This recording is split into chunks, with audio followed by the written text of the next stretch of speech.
Did I not tell you? Did I not tell you that Mrs. Clinton is boring? You seen the headlines today? Hillary flies home coach, carries on luggage. That's exciting? You're telling me that's fun? It's Friday, folks. Let's show you what fun is. Hang in there.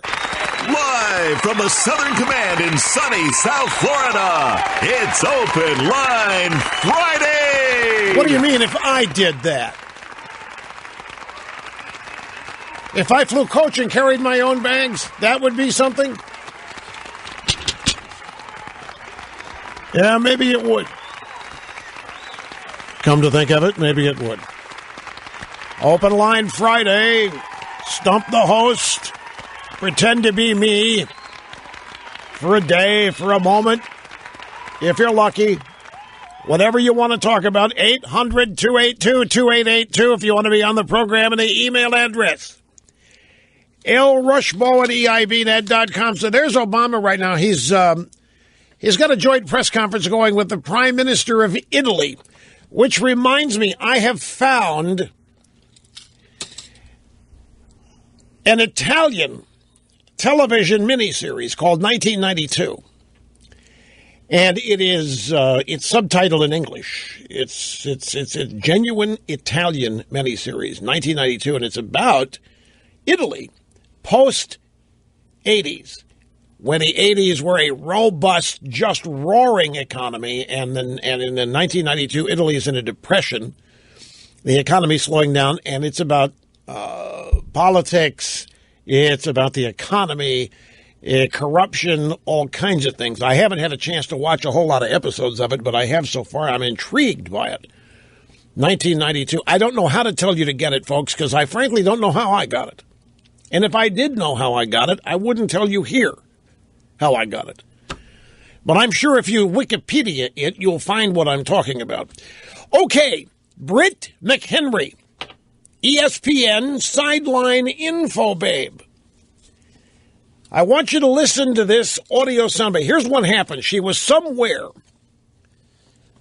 and her car was towed, and she had to go pick it up from the towing company, and the towing company person with whom she had to interact and pay in order to get her car back was another woman.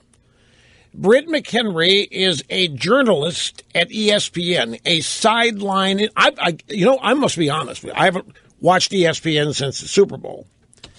Well, it's longer than that. I haven't watched ESPN since the last time they had an NFL game, which might be regular season.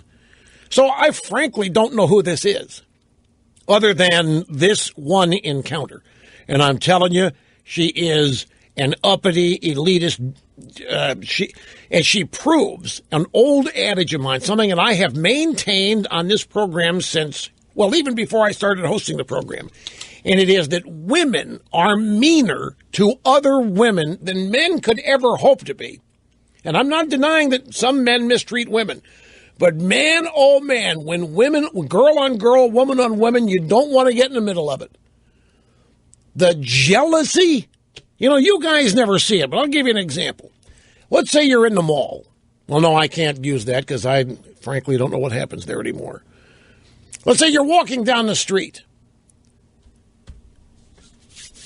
and you're with your,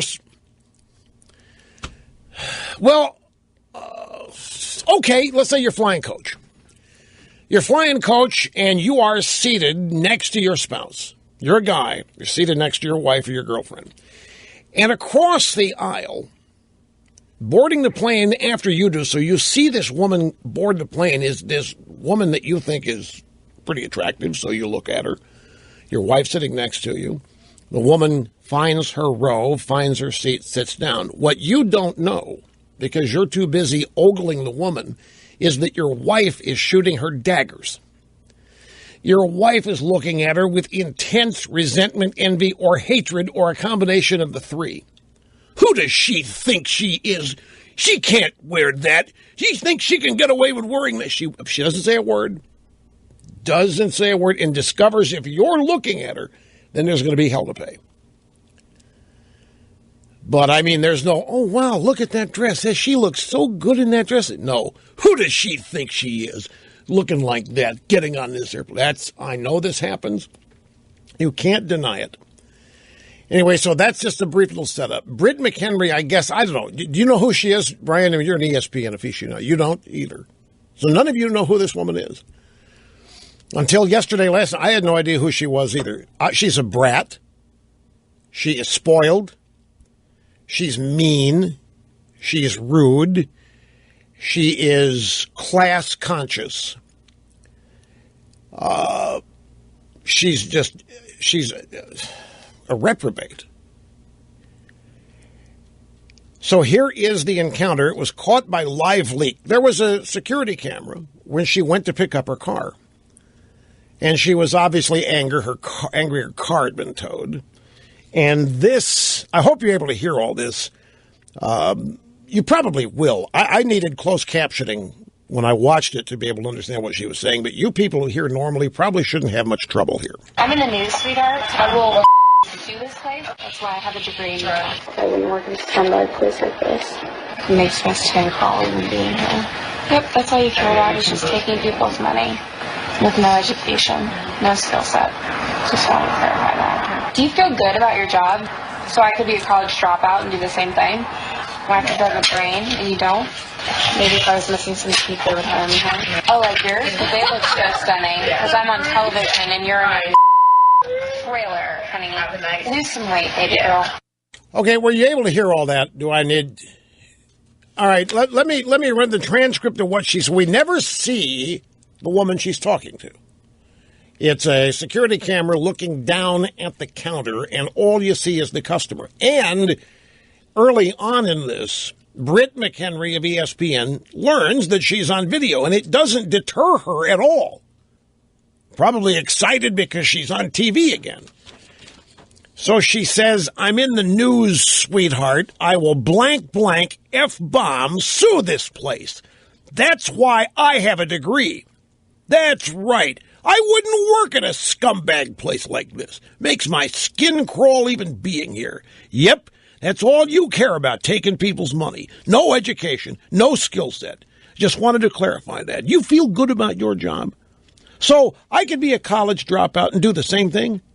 Why? Because I have a brain and you don't? Maybe if I was missing some teeth, they'd hire me here, huh? Oh, like yours, because they look so stunning. Because I'm on television, and you're... Right. You're in a blank F-bomb trailer, honey. Have a nice day. Lose some weight, baby girl. Now, the woman collecting the fine, paying the money from Britt McHenry, was very restrained. She treated the customer accordingly, said right, yeah, did not rise to the bait. It turns out that Britt McHenry has been suspended for a week. Just a week. Yeah, a whole big week. So they've issued a statement, ESPN, purporting to be her apology. In an intense and stressful moment, I allowed my emotions to get the best of me, and I said some insulting and regrettable things. As frustrated as I was, I should always choose to be respectful and take the high road. I am so sorry for my actions, and I will learn from this mistake. Shortly after the apology was issued, ESPN released a statement saying McHenry had been suspended for a week. And honest to God, folks, I have read several accounts of this in various sports and drive-by media, and damned it, people aren't making excuses for her. Some people, not everybody, but some people are making excuses for her. Well, she might have been stressed out. It's not the easiest thing in the world to have to go pick up your car after it's been towed. I can see how somebody would be stressed out. It's amazing. This woman has no manners whatsoever, doesn't respect anybody, is a total egomaniac. Let me just ask you, conservative or liberal? Let's play it again Friday and see what people think. Britt McHenry, ESPN, conservative or liberal? I'm in the news, sweetheart. I will do this place. That's why I have a degree in math. I wouldn't work in a scumbag place like this. It makes me stand calling and being here. Yep, that's all you care about is just taking people's money. With no education, no skill set. Just want to clarify that. Do you feel good about your job? So I could be a college dropout and do the same thing? I have to have a brain and you don't? Maybe if I was missing some teeth, they would hire me, huh? Oh, like yours? Well, they look so stunning. Because I'm on television and you're in a trailer, honey. Lose some weight, baby girl. What she needs to do is go back to wherever this tow place is and find that woman and personally apologize to her, whether there are cameras there or not. And I don't know if that's even occurred to her. But this public apology doesn't cut it. Doesn't mean anything. I'm going to learn from it. You should know by now that's not how you treat people. You know, my dad told me something I've never forgotten. He said, you can always know. You can know a person's character by watching how he treats people who can't do anything for him. Like flight attendants or anybody, you can tell somebody's character right off the bat by how they treat people who can't do anything for them. Well, in this, you want me to mention Schumer. I just know you're so New York centric. You can't wait till I mention Schumer. Okay, so Schumer, I'll do it. Schumer called a flight attendant a B.I.H. under his breath. There, happy? Well, I will do the whole story, but Schumer gets it's on the shuttle from LaGuardia down to Reagan National, and he's on there with Kirsten Gillibrand, and he's on the cell phone, and they can't push back until he gets off the phone. It's regs, and he won't get off the phone. They're asking him to get off the phone. He says, "No, I'm not getting off the phone. I'm busy." And she says, the flight attendant says, "You've got to get off the phone. Regs are regs." And he says, "I know I can stay on this phone till you close the door." She says, "No.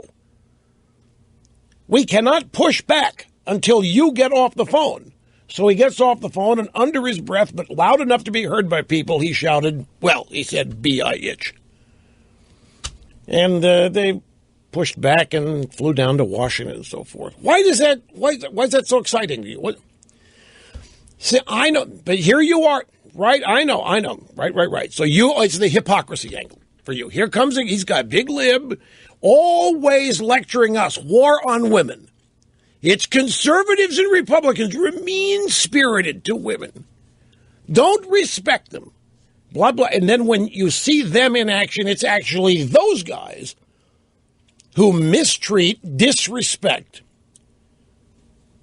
women. And here's a flight attendant who's a hardworking person who can't do anything for Chuck U. Schumer except maybe bring him a drink or whatever. You see how he treats her. It's the same thing. It's the same thing with Britt McHenry. I don't know how Britt McHenry is, 30-some-odd, late 20s or what have you. But the idea that she doesn't yet know how to treat people? Why is that? Why does she now have to learn how to treat? What is there to learn from this? What there is to learn from this is what it tells us about her, not how this is a learning experience for her. We've already figured out she is a reprobate. She has no consideration for people, but the thing that she needs to do is run around. She needs to find that woman and apologize to her face to face. And I don't even know if that kind of thing occurs to her. But this is, millennial. And we're told millennials, oh, yeah, we've got to pay attention. These are the future of America. Well, we're always going to be able to find examples of bad actors in whatever group of people that we create or segregate or what have you. But, I mean, this is just, how'd she get hired? Well, I can tell you how she got hired, but then they would say I'm a sexist if I gave you the reason why she got it. She clearly didn't get hired because she knows how to work with people. She didn't get hired because she respects people. She didn't get hired because she has any manners. And her communication skills are obviously a little lacking here. Obviously an elitist. Obviously thinks that she's better than everybody else. Because she's on TV, right? I'm on TV. Lose some weight, baby girl. Think I could get your job if I didn't have all of my teeth? I mean, this is not even the person that towed her car. This is just the poor woman collecting the money. This is not even the person that towed her car. And we still haven't learned why her car was towed. What happened there? Who did she not pay? Or what did she not do that resulted? Did she park illegally like Hillary did? But she's not Hillary. She can't get away with parking Scooby in a handicap zone. It's just these people, they preach to us about how they are the best, they're the most tolerant. They're the most respectful.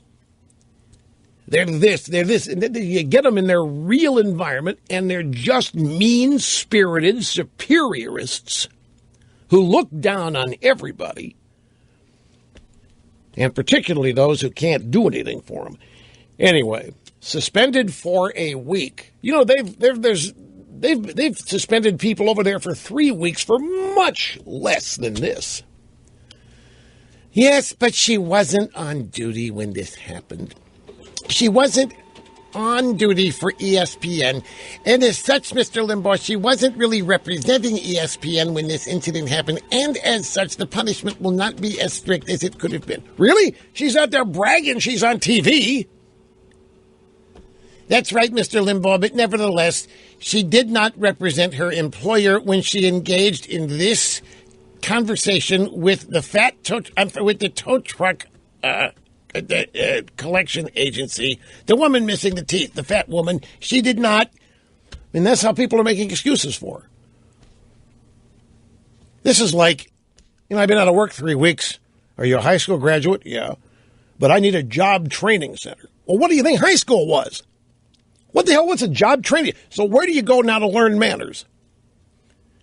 I think this woman graduated from journalism school at Northwestern, if I'm not mistaken. But anyway, have to take a brief time out. We'll do that. We'll be right back after this. Don't go away.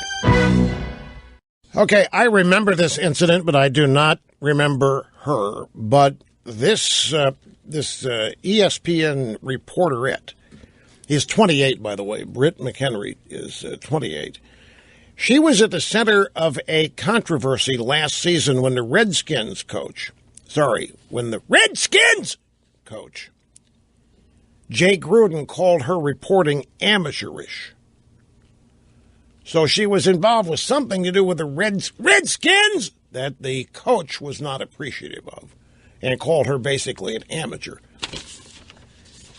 The Sony hack.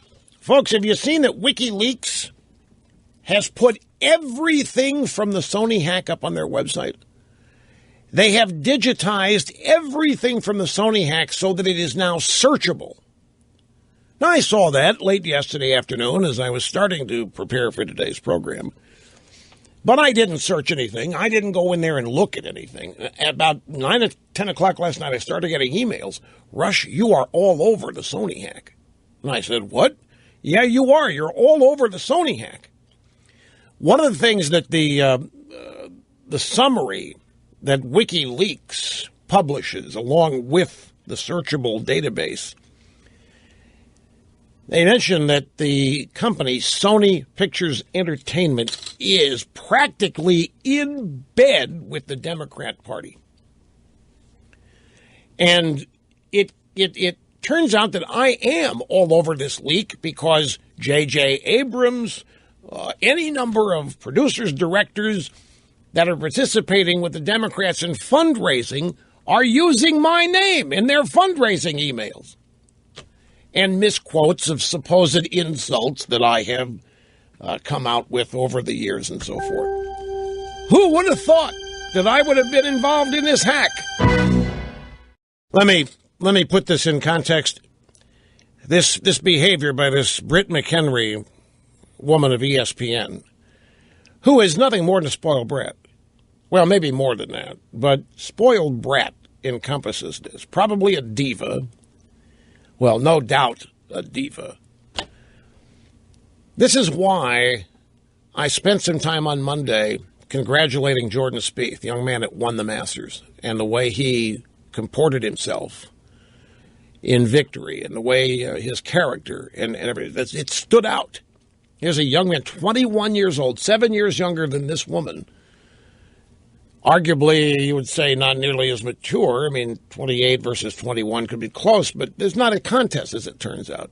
Total class, total dignity, humility, everything that you would want in a champion. Obviously raised well-mannered, respectful of people. And that's why I mentioned it, because it stood out.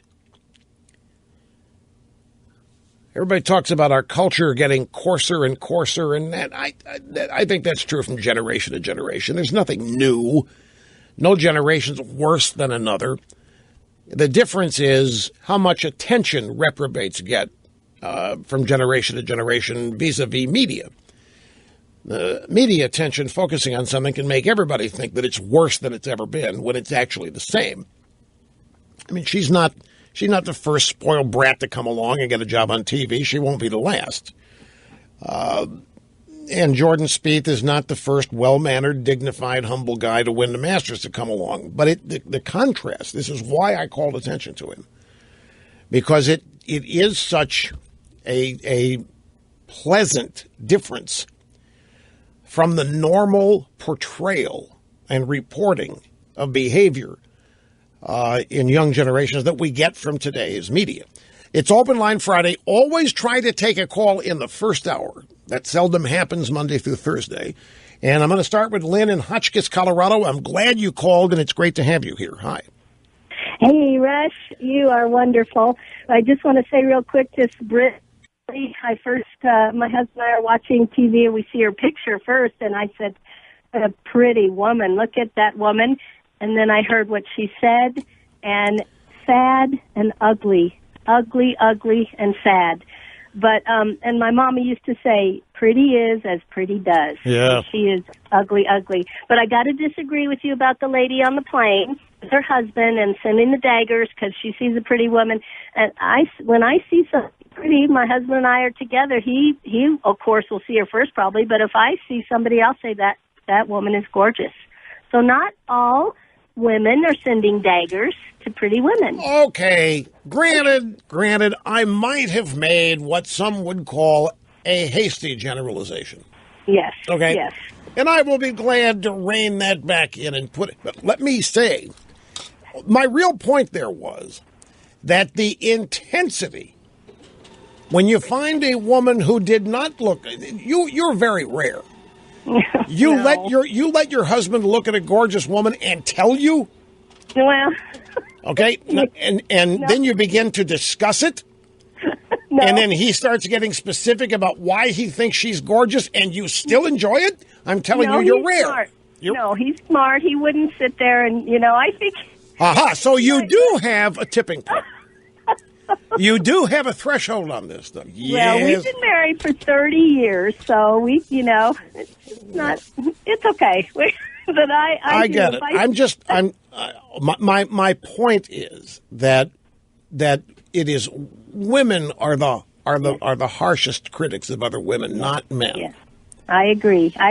But one other thing too, if they could punish that Britt McHenry some way to make her work in that gal's job for about a month, let her walk in her shoes. ESPN can't do that, but that's an interesting question. Now that ESPN could not make that happen. Maybe they could. I don't know. What do you think is an appropriate punishment, if any? Do you think she should be punished, or is she being punished enough by being called out nationally here? You know what? She'll never be happy. She's going to be punished. Even if she becomes rich and famous, in her heart, she's sad. She's a sad person, and You think that's... I don't know, unless she changes. What is she sad and unhappy about?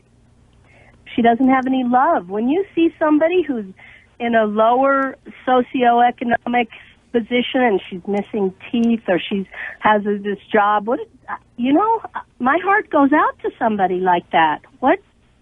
It's so I know. Why insult somebody? We're taught to love the underclasses. Exactly. We're taught to sympathize for them. They're victims of Republicans, after all. Yes. No, it's so maybe all this will change. Maybe when Britt goes through this, and I think she should lose her job. That's just so sad what she did and said to that poor woman. Well, here's the thing. This is the question that ESPN has to ask. And by the way, ESPN is not actually a trailblazer in hiring quality, dignified, on and off-air people. Let's be honest about it. But the thing they have to ask, is this who she really is? Was that the real woman when she was picking up her car at the tow place? Or is the real Britt the nice, loving, adorable, whatever she is on the sidelines, reporting what male athletes are doing during competition? Which is the real one?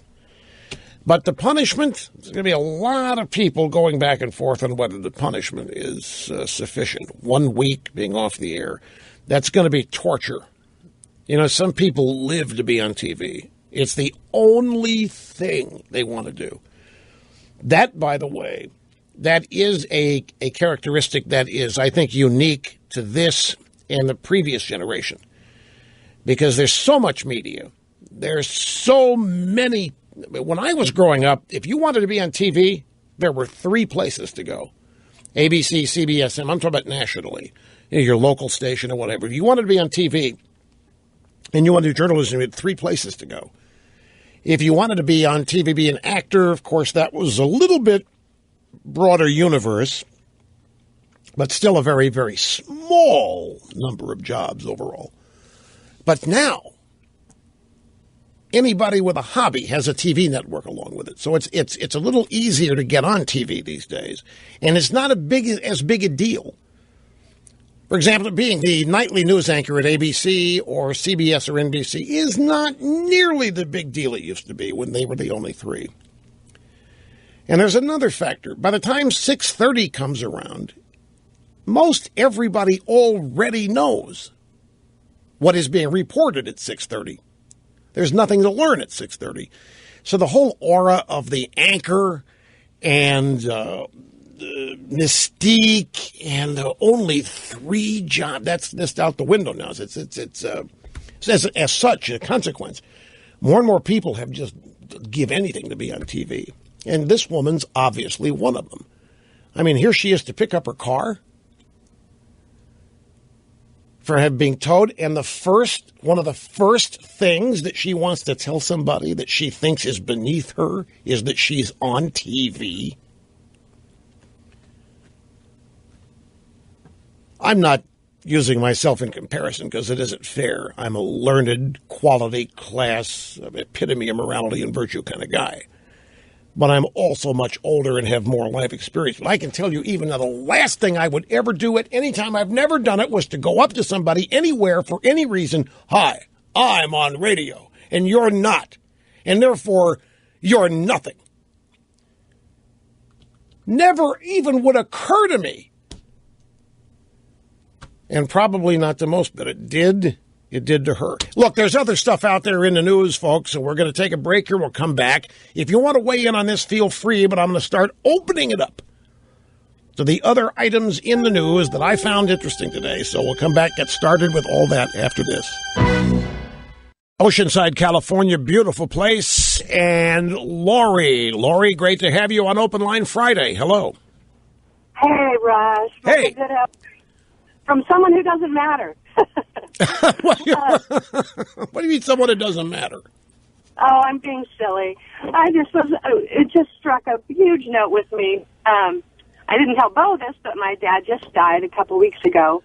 But one of the lessons that he taught me growing up, he was a marketing director for one of America's largest savings and loans. And so we would go to gatherings where lots of famous people would be there. And when I would be near my dad, they would fawn over me and tell me how beautiful I was. But when I would separate from them, if they hadn't met me yet, I would blend in with the wallpaper. And one of the things I quickly learned was to try to separate from my father and see who would be approachable and nice to me before. And it was quite telling, and it was a lesson that I learned. And he would take me aside, actually, before this happened. He goes, "Don't let this get to your head. It's just malarkey." And it really helped me in my life pay attention to everyone and not treat anyone with disrespect. But yeah, your father attempted to inculcate you with manners and integrity and so forth. You know, it really is a powerful statement. I think it's really spot on. You can tell everything you want to know about somebody by watching how they treat people who can't do anything for them. Well, using that, I mean, we learned quite a bit here about Britt McHenry. But I've learned a lot of things about life over the course of living it, and I had a great foundation in terms of the way I was raised. And I know that everybody, this is just human nature. Everybody, and this is actually kind of funny in its own way. Everybody is interested or obsessed somewhere along that scale. Everybody is interested, cares a little, cares a lot, or is obsessed about what other people think of them. And so in a situation like you described, you go someplace with a lot of people, your dad takes you, and when he's with you and you're with him, people treat you with respect and nice. When you separate, you find out who the nice people are and so forth. The mistake people make in this circumstance, or in most circumstances, the individual thinks that everybody else has it all together and is very confident and has no doubts about anything and has time to start judging other people, when in fact everybody's just like you. They're all thinking about themselves. Everybody in a room is asking themselves what other people think of them. And if you learn that, it can take you out of this defensive, inferior place that some people end up being. And you have a much better way of relating to people when you realize everybody's self-focused, everybody's self-conscious, everybody in the room is wondering what everybody else thinks of them. But some people don't portray that or betray that, so you think they've got their stuff together and you let them judge you. When they aren't judging you, you are imagining what they're thinking of you.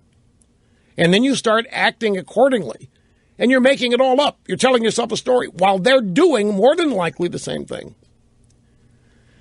Now, I grab audio soundbite number 23 Friday. We have a substitute broadcast engineer here today. Friday's with us today. Mr. Mamone is out antiquing again. Well, his wife is antiquing, and he's with her.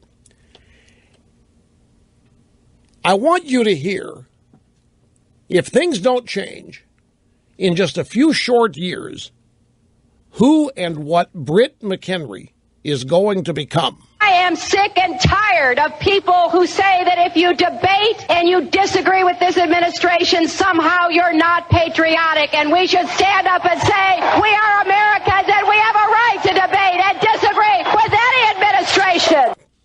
That's Hillary Clinton, of course, back on April 28th of 2003 when she had voted for the use of force authorization in Iraq and then trying to act like she never did and was dissenting against the war, and people were calling her hypocritical, and so she lashed out. It was the annual Jefferson Jackson Bailey dinner in Hartford, Connecticut.